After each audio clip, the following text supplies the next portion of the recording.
जय हिंद जय भारत। तो आज हम बात करने वाले हैं एक डीएससी की नई भर्ती के संबंध में।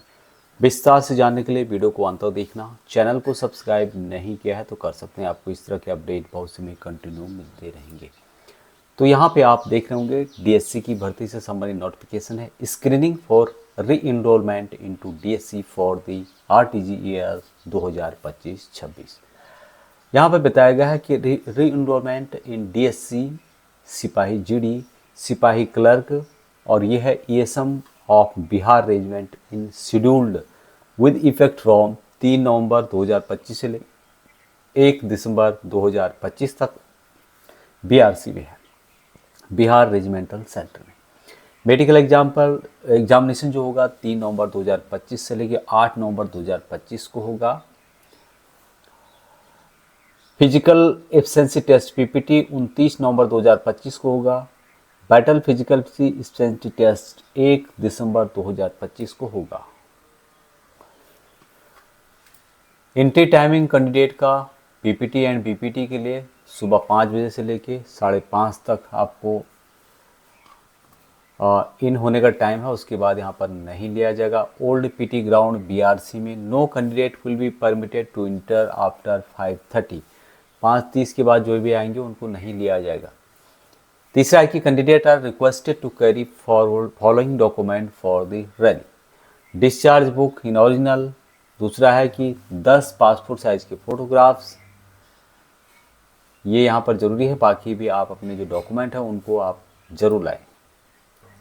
अभी एजुकेशन क्वालिफिकेशन मैट्रिक पास रखा गया है।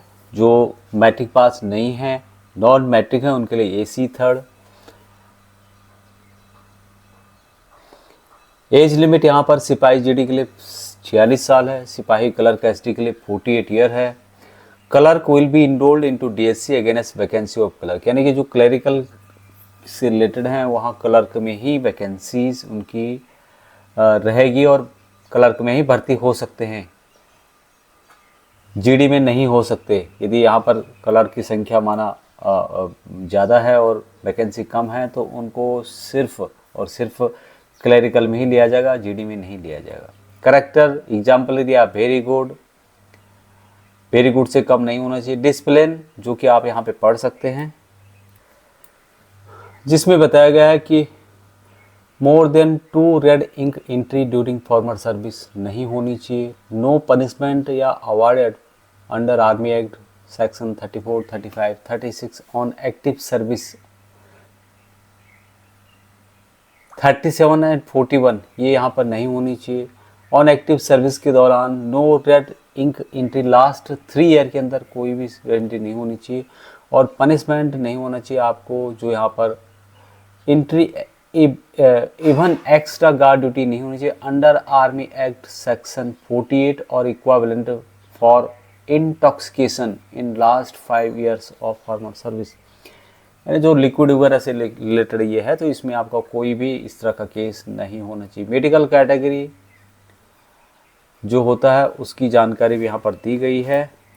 सबसे ज़्यादा जो क्वेश्चन या जो डाउट रहता है गैप का, तो maximum gap between the date of discharge from former service enrolled into DSC, GD के लिए 2 साल से गैप नहीं होना चाहिए, क्लर्क के लिए 5 साल से ज़्यादा गैप नहीं होना चाहिए। अभी qualifying service army navy air force should have rendered minimum 5 year with farmer service. Case of discharge की बात की जाए तो आर्मी पर्सन के लिए 13 अंडर ब्रैकेट 3 आइटम 3 इस तरह से जो मेंशन किया गया इसके अंतर्गत आपका डिस्चार्ज होना चाहिए। टीए पर्सन के लिए टीए रूल 14 ये है। बाकी यहाँ पर आप आ सकते हैं जो भी बिहार रेजिमेंट से रिलेटेड है। तो ये था अपडेट वैकेंसी से संबंध में डीएससी की। अभी तक इतना ही। जय हिंद।